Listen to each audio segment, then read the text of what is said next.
తిరుపతి జిల్లా విద్యాశాఖ మరియు రీచ్ గ్లోబల్ ఫౌండేషన్ సంస్థ సంయుక్త ఆధ్వర్యంలో Delhi public school Chiguruvada mini ఆడిటోరియంలో జిల్లా విద్యాశాఖ అధికారి కేవీఎన్ కుమార్ అధ్యక్షతన మత్తు పదార్థాలను వాడకండి, జీవితాలను బాగుపరచుకోండి, ఒత్తిడి వద్దు, ఆత్మవిశ్వాసమే ముద్దు అనే సందేశంతో ప్రత్యక్షంగా 300 మంది విద్యార్థులు, పరోక్షంగా జిల్లాలోని ఉన్నత పాఠశాలల విద్యార్థులందరూ ఐఎఫ్పి వీక్షించేలా ప్రత్యేక చర్యలు తీసుకుని మత్తు పదార్థాల నివారణపై అవగాహన, అత్యవసర పరిస్థితుల్లో ప్రాణాలు కాపాడే సిపిఆర్ డెమో, 10వ తరగతి పరీక్షలు రాసే విద్యార్థులు ఒత్తిడి లేకుండా ధైర్యంగా ఆత్మవిశ్వాసంతో పరీక్షలు ఎదుర్కొనే విధానంపై లైవ్ వీక్షించేలా ప్రత్యేక చర్యలు తీసుకుని కార్యక్రమం నిర్వహించారు.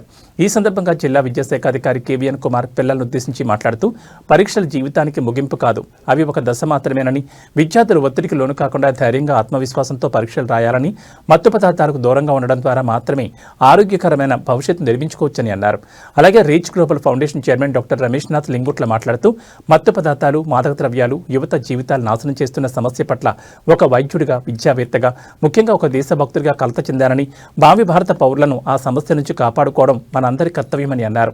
ఈ కార్యక్రమం ప్రధాన లక్ష్యమని తెలియజేస్తూ, మా సంస్థతో సమన్వయం చేసి ఈ కార్యక్రమం విజయవంతం చేసిన జిల్లా విద్యాశాఖ అధికారి కుమార్కు ధన్యవాదాలు తెలియజేశారు.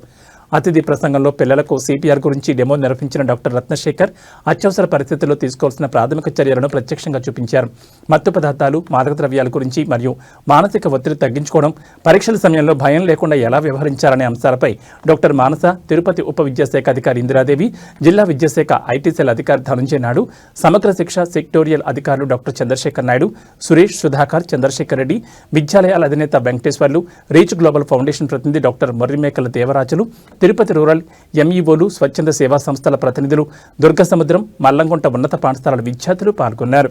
ఈ కార్యక్రమంలో రీచ్ గ్లోబల్ ఫౌండేషన్ మా నిస్వార్థ సేవా సంస్థకు సహకరించిన విద్యాశాఖ అధికారికి, విద్యాశాఖకు, కేవీఎన్ కుమార్ గారికి, వారి యంత్రాంగానికి, సహచరులకు, ముఖ్యంగా కలెక్టర్ గారు ఎంతో ప్రోత్సాహం ఇచ్చారు మనకి ఈ కార్యక్రమానికి. అలాగే ఎస్పీ సుబ్బరాయుడు గారు కూడా, వారు లేరు ఇక్కడ తిరుపతిలో, ఉంటే వారు కూడా వచ్చేవారు.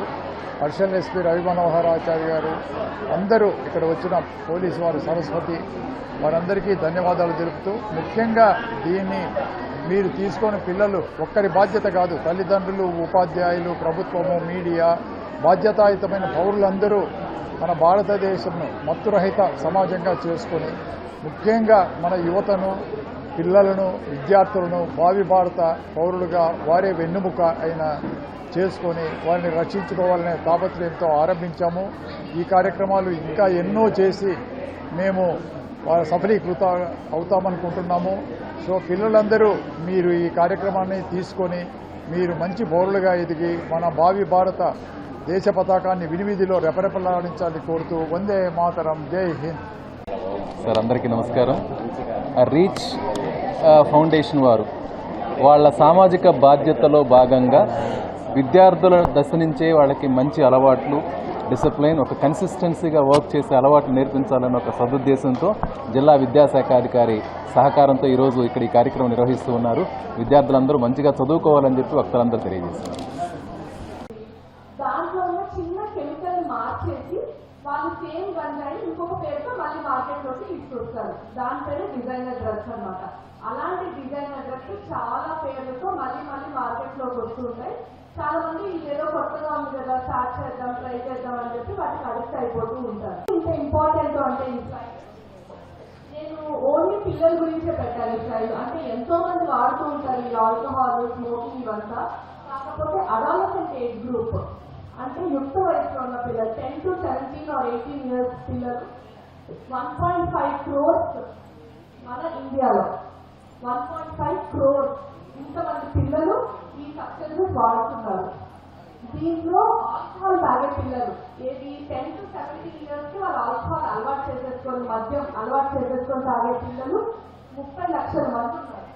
ఇంకా ఓపియాయిడ్స్ అంటే నొప్పి మాత్రం, ఇంట్లో అమ్మమ్మలు, తాతయ్యలు, ఎవరో ఒక పెద్దవాళ్ళు కాళ్ళ నొప్పి కానీ, నడుము నొప్పి కానీ కొన్ని మాత్రలు తెచ్చుకొని వాడుతుంటారు. వీళ్ళు వాటికి కూడా అలవాటు పడిపోయి మెడికల్ షాప్స్లో వెళ్ళి తీసేసుకొని దానికి అడిక్ట్ అయిపోయిన వాళ్ళు 40 లక్షల మంది.